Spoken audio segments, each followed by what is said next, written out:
Hello everyone, हम carboxylic अम्ल की रासायनिक अभिक्रियाओं को कंटिन्यू करने जा रहे हैं और ले रहे हैं नंबर 3 कार्बोक्सिलिक समूह की अभिक्रियाएं। नंबर 3 हम ले रहे हैं कार्बोक्सिलिक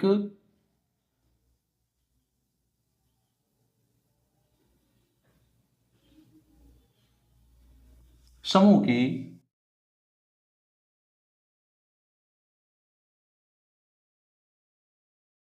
अभिक्रियाएं।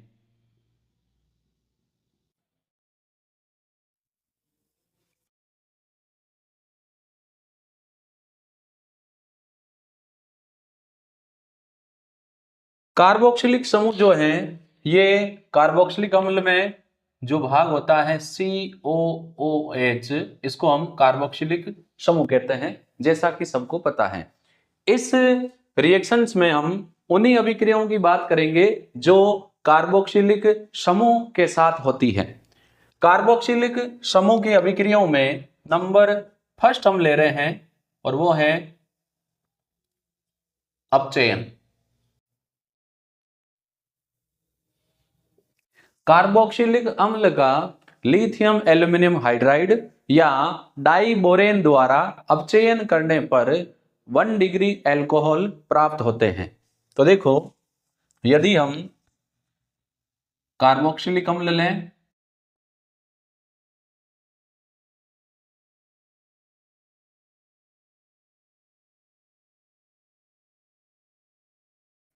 और इसका हम अपचयन अगर करें अपचय के रूप में लिथियम एल्यूमिनियम हाइड्राइड या काम में ले सकते हैं डाइबोरेन, तो कार्बोक्सिलिक अम्ल प्राथमिक एल्कोहल यानी 1 डिग्री एल्कोहल में कन्वर्ट हो जाएगा।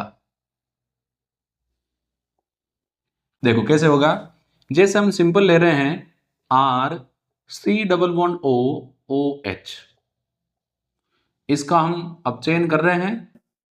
जैसे मैं अपचयक के रूप में काम में ले रहा हूं लिथियम एल्यूमिनियम हाइड्राइड, तो अपचयक का काम है ये हाइड्रोजन अवेलेबल करवाएगा।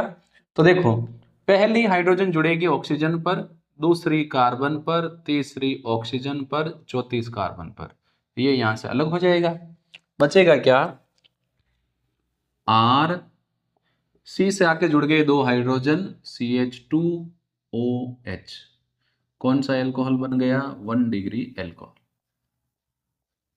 जैसे अगर R की जगह हम CH3 लें तो CH3C≡OOH, यहां पे अपचयन करेंगे तो ये हो जाएगा CH3 और जो कार्बोक्सिलिक समूह है ये कन्वर्ट हो जाएगा CH2OH में। तो इस अभिक्रिया में जो कार्बोक्सिलिक समूह है ये अपचयन द्वारा प्राथमिक एल्कोहल में परिवर्तित हो जाता है। कार्बोक्सिलिक समूह की अभिक्रिया में नंबर 2 हम ले रहे हैं, वो है विकार्बोक्सिलीकरण। विकार्बोक्सिलीकरण,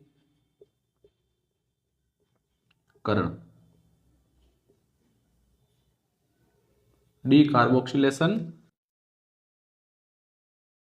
देखो ये क्या है, कार्बोक्सिलिक अम्ल के सोडियम या पोटेशियम लवण को सोडा लाइम के साथ गर्म करने पर हमें एल्केन प्राप्त होती है। इस अभिक्रिया में कार्बन डाइऑक्साइड का निष्कासन होता है, इसीलिए इसको हम विकार्बोक्सिलीकरण कहते हैं। तो यहां पर जो अभिकर्मक हम काम में ले रहे हैं वो है सोडा लाइम। अच्छा MCQ बन सकता है, सोडा लाइम जो है ये होता है NaOH सोडियम हाइड्रोक्साइड और कैल्शियम ऑक्साइड का 3:1 में जो मिश्रण होता है उसको हम बोलते हैं सोडा लाइम। तो देखो रिएक्शन कैसे होगी, जैसे मैं सिंपल सा ले रहा हूं RC≡OOH की जगह आ जाएगा Na, तो ये हो गया कार्बोक्सिलिक अम्ल का सोडियम लवण। इसको हम गर्म कर रहे हैं सोडा लाइम के साथ। सोडा लाइम होता है NaOH और साथ में CaO सोडियम हाइड्रोक्साइड और कैल्शियम ऑक्साइड का मिश्रण गर्म कर रहे हैं। तो देखो ये पूरा का पूरा अलग हो जाएगा। तो क्या है Na, 2 Na, C एक ऑक्सीजन, दो ऑक्सीजन, तीन ऑक्सीजन, देखो Na दो है तो ये Na2 हो गया, Na2, फिर C123 तीन ऑक्सीजन, सोडियम कार्बोनेट। अब ये जो R है ये आके जुड़ जाएगा H से, तो क्या बन गया ये एल्केन। तो यहां पर जो कार्बोक्सिलिक समूह है ये सोडियम के साथ अभिक्रिया करके सोडियम कार्बोनेट बनाता है। अब यदि मैं इसकी जगह लूं CH3 तो CH3 C double bond O O Na NaOH और CaO ले रहे हैं, तो यहां पर क्या होगा, ये तो पूरा Na2CO3 के रूप में बाहर निकल जाएगा और CH3 से H आके जुड़ जाए तो बन जाएगा CH4। ये एल्केन है लेकिन क्या है, मेथेन, और ये अलग हो गया Na2CO3। तो यहां पर जो CO2 समूह है इसका रिमूवल हो रहा है, इसीलिए हमने इसको नाम दे दिया विकार्बोक्सिलीकरण यानी CO2 का निष्कासन। नंबर थर्ड, कार्बोक्सिलिक समूह की अभिक्रिया में हम ले रहे हैं, बहुत ही इंपॉर्टेंट है, कोल्बे विद्युत अपघटन।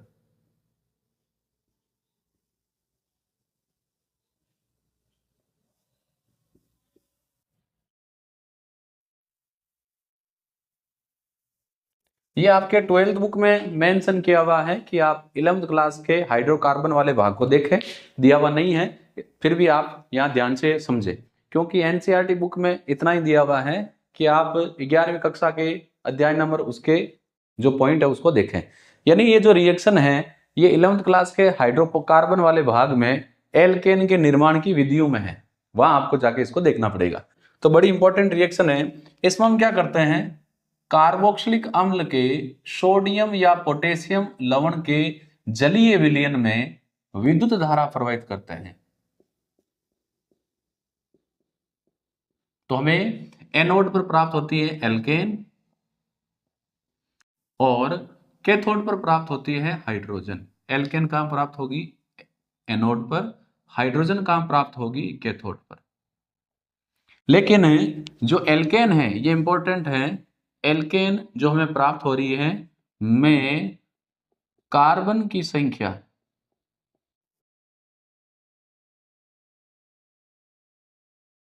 जो एल्केन है इसमें कार्बन की संख्या कार्बोक्सिलिक अम्ल के हाइड्रोकार्बन भाग में या कार्बोक्सिलिक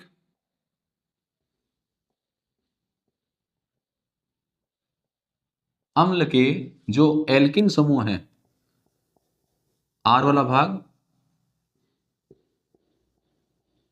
एल्किल समूह की तुलना में या एल्किल समूह से, यूं कर लेते हैं, एल्किल समूह से दुगुनी होती है। ये थोड़ा इंपॉर्टेंट है, आप ध्यान देंगे। तो जो एल्केन है उसमें कार्बन की संख्या कार्बोक्सिलिक अम्ल के एल्किल समूह से दुगुनी होती है।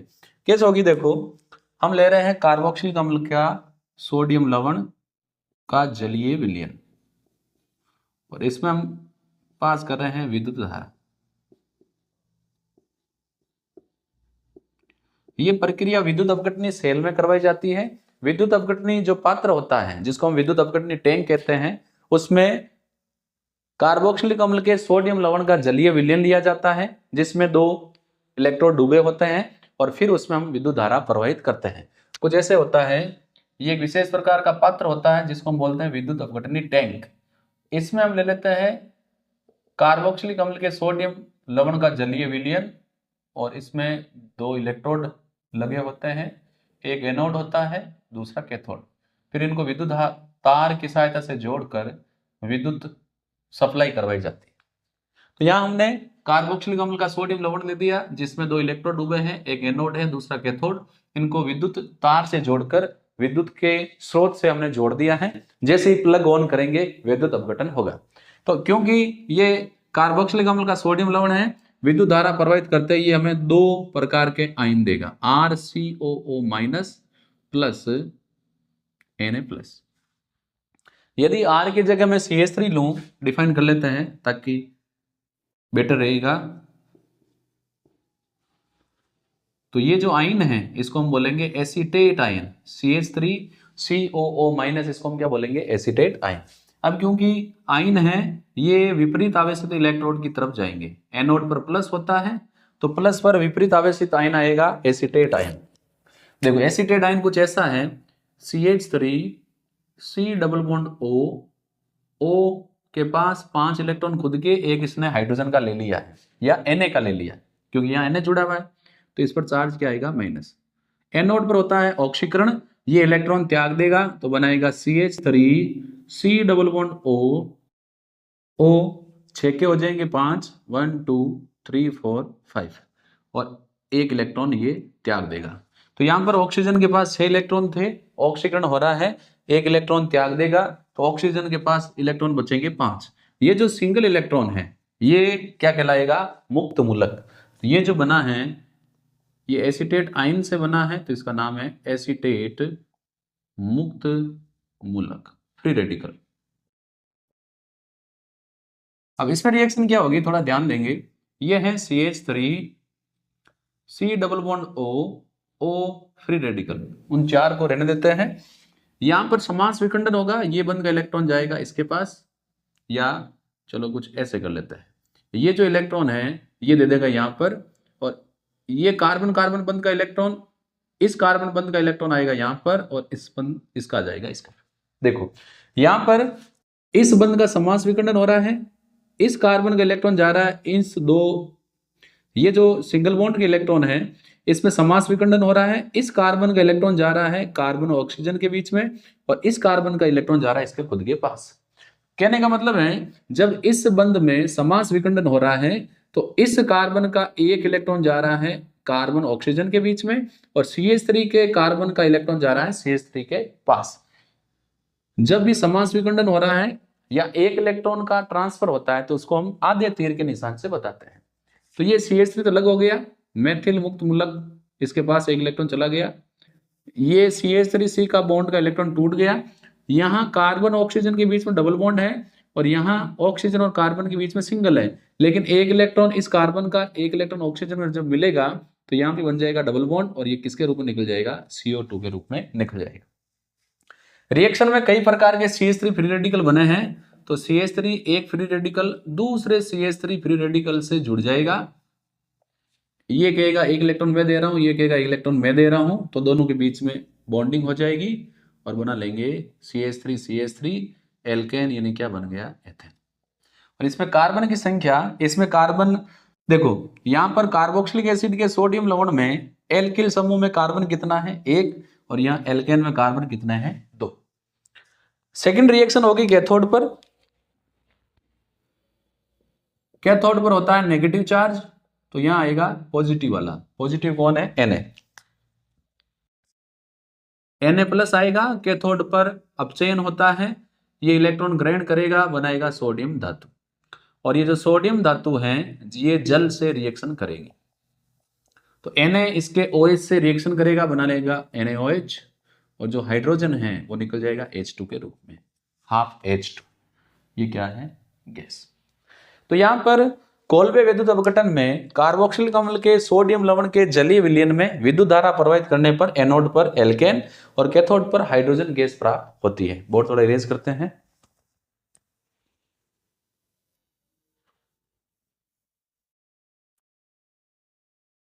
अब हम कार्बोक्सिलिक अम्ल की नंबर 4 टाइप और लास्ट रिएक्शन ले रहे हैं, हाइड्रोकार्बन भाग में प्रतिस्थापन अभिक्रिया।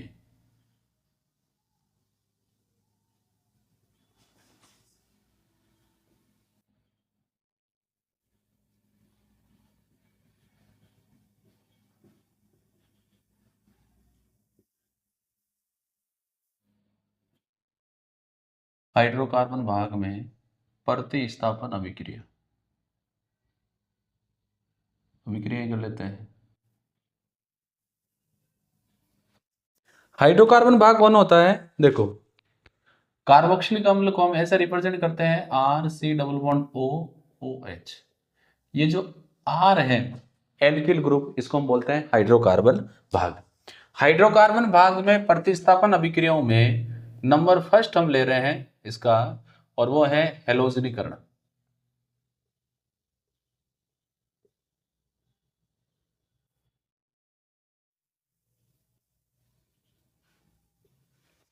कार्बोक्सिलिक अम्ल वह कार्बोक्सिलिक अम्ल जिनके पास एल्फा हाइड्रोजन होती है।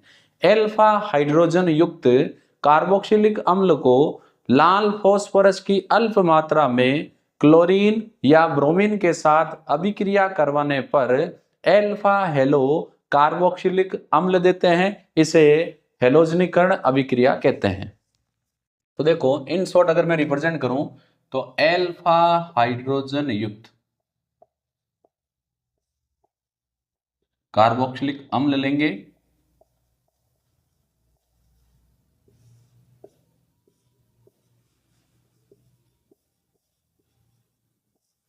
इसकी रिएक्शन हम करवा रहे हैं in the presence of red phosphorus, Lal phosphorus की अल्प मात्रा, और साथ में ले रहे हैं क्लोरीन या ब्रोमीन। हमें क्या मिलेगा? एल्फा हेलो कार्बोक्सिलिक अम्ल।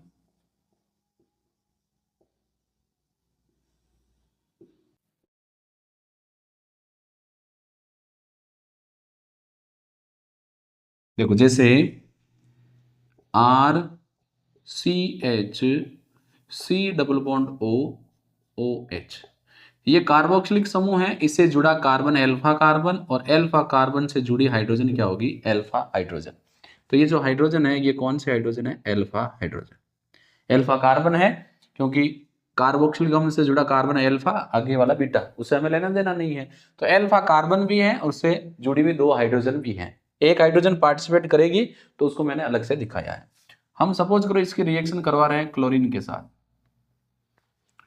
या ब्रोमीन के साथ, तो इन जनरल करना चाहो तो यहां ले लो X2। तो ये हाइड्रोजन अलग हो जाएगी। इस हाइड्रोजन के साथ एक हेलोजन बना लेगा HX, और पीछे बचेगा R C H C double bond O O H, और जहां से हाइड्रोजन हटी वहां कौन आ जाएगा? X। क्या बन गया? एल्फा हेलो कार्बोक्सिलिक अम्ल।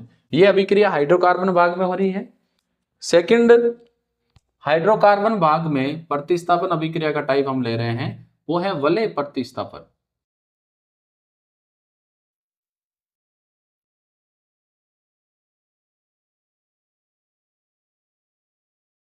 जो एरोमेटिक कार्बोक्सिलिक एसिड है ये इलेक्ट्रॉन स्नेही प्रतिस्थापन अभिक्रिया देते हैं। जो एरोमेटिक कार्बोक्सिलिक अम्ल हैं,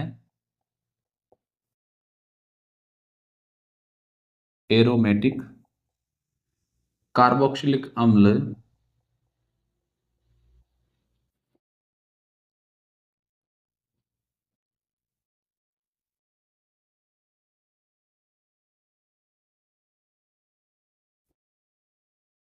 इलेक्ट्रॉन स्नेही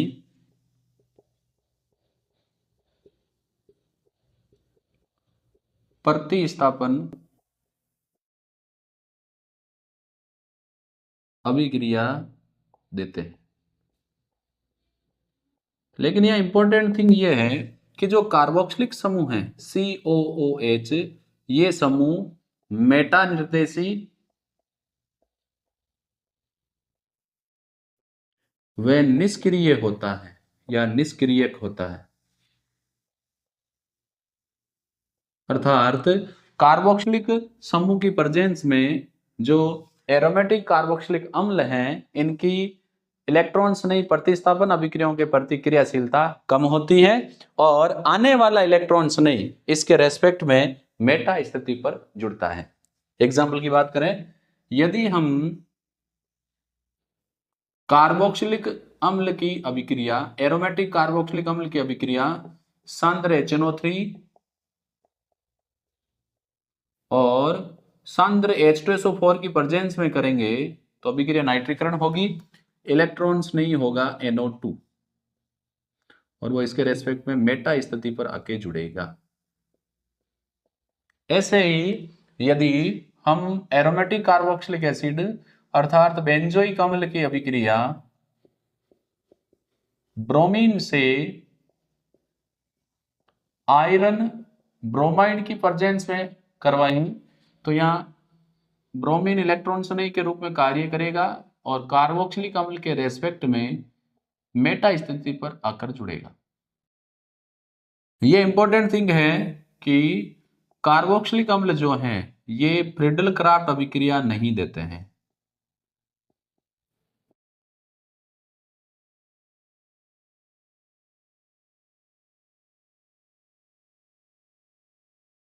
तो ये फ्रीडल क्राफ्ट अभिक्रिया नहीं देते हैं, इसके पीछे रीजन क्या है?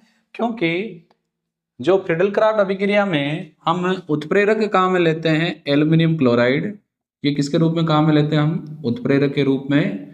ये एल्युमिनियम क्लोराइड जो है ये इलेक्ट्रॉन न्यून होता है, परिणाम स्वरूप ये कार्बोक्सिलिक समूह से जुड़ जाता है, जिसके कारण फ्रीडल क्राफ्ट अभिक्रिया प्रदर्शित नहीं होती। ये सीधा कार्बोक्सिलिक समूह से जुड़ जाएगा तो कोई रिएक्शन नहीं होगी। अब कार्बोक्सिलिक अम्ल मेटा निर्देशी क्यों होता है?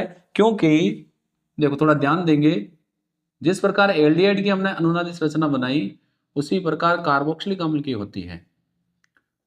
कुछ ऐसा कार्बोक्सिलिक अम्ल जुड़ा होता है, इसका इलेक्ट्रॉन आकर्षी प्रभाव होता है। ये बेंजीन रिंग से इलेक्ट्रॉन खींचेगा, ये कार्बन ऑक्सीजन बंध के इलेक्ट्रॉन ऑक्सीजन की तरफ जाएंगे तो ये यहाँ आएंगे बंध के इलेक्ट्रॉन। यानी कार्बोक्सिलिक समूह जो है ये मेटा निर्देशी क्यों है? क्योंकि इसका इलेक्ट्रॉन आकर्षी प्रभाव है। ये बेंजीन वलय से इलेक्ट्रॉन खींचेगा, परिणाम स्वरूप बेंजीन वलय पर धनावेश आएगा। इलेक्ट्रॉन घनत्व ऑर्थो और पैरा स्थिति पर घट जाएगा, क्योंकि ऑर्थो और पैरा स्थिति पर धनावेश आएगा। तो ऑर्थो और पैरा के कंपैरिजन में मेटा, अगर ऑर्थो पैरा और मेटा का कंपैरिजन करें तो ऑर्थो पैरे स्थिति की बजाय मेटा पर इलेक्ट्रॉन घनत्व अधिक होता है। अधिक क्यों होता है? क्योंकि ऑर्थो और पैरा पर धनावेश है जबकि मेटा पर धनावेश नहीं है। तो क्योंकि मेटा पर इलेक्ट्रॉन घनत्व अधिक है इसीलिए आने वाला इलेक्ट्रॉन से नहीं वहीं जुड़ेगा जहां इलेक्ट्रॉन घनत्व अधिक है। तो देखो क्या होगा, यहाँ डबल बॉन्ड आएगा, कार्बन सिंगल हो जाएगा, ऑक्सीजन पर नेगेटिव, हाइड्रोजन जुड़ा हुआ है, डबल डबल इसने दिया तो प्लस, फिर ये डबल बॉन्ड यहाँ आएगा। तो अगली स्ट्रक्चर क्या होगी? अगली structure ring of benzene, double CO minus, hydrogen single bond, double bond था इसने यहाँ दिया तो डबल और इस पर प्लस, फिर ये डबल बॉन्ड यहाँ आएगा, ring of benzene, double bond, carbon oxygen minus, hydrogen single bond, double इसने दिया तो यहाँ डबल और इसने दिया तो प्लस। फिर ये कहेगा वापस ले ले तो ये कह रहा तू भी वापस ले ले, तो एंड में क्या होगा? तो ring of benzene, double double इसने वापस दे दिया डबल, ये वापस आ गया सिंगल, वापस डबल, हाइड्रोजन। तो हम देख रहे हैं कि कार्बोक्सिलिक समूह के इलेक्ट्रॉन आकर्षी प्रभाव के कारण ऑर्थो पैरा और ऑर्थो पर धनावेश आता है और मेटा स्थिति पर कोई धनावेश नहीं है। तो ऑर्थो पैरा की बजाय मेटा पर इलेक्ट्रॉन घनत्व अधिक है और इलेक्ट्रॉन संयुग्म वहीं जुड़ेगा जहां इलेक्ट्रॉन घनत्व अधिक है, क्योंकि इलेक्ट्रॉन संयुग्म को इलेक्ट्रॉन से प्यार है, उसे इलेक्ट्रॉन की आवश्यकता है। तो यहां पर एरोमेटिक कार्बोक्सिलिक अम्ल इलेक्ट्रॉन संयुग्म प्रतिस्थापन अभिक्रियाओं के प्रति कम क्रियाशील होते हैं। आने वाला इलेक्ट्रॉन संयुग्म मेटा स्थिति पर जुड़ता है, क्योंकि कार्बोक्सिलिक समूह मेटा निर्देशी व निष्क्रियक होता है। ये बेंजीन वलय को इलेक्ट्रॉन संयुग्म प्रतिस्थापन अभिक्रियाओं के प्रति निष्क्रिय कर देगा, क्योंकि इसके कारण बेंजीन वलय पर धनावेश आता है। तो यहां पर अपने कार्बोक्सिलिक अम्ल की टोटल जितने भी केमिकल रिएक्शंस थी वो कंप्लीट होती है और इसी के साथ अपने चैप्टर नंबर जो 8 है एल्डिहाइड, कीटोन और कार्बोक्सिलिक अम्ल समाप्त होता है। इसके बाद हम चैप्टर नंबर 9 एमीन्स के बारे में पढ़ेंगे। हम फिर मिलेंगे नेक्स्ट चैप्टर के साथ। धन्यवाद।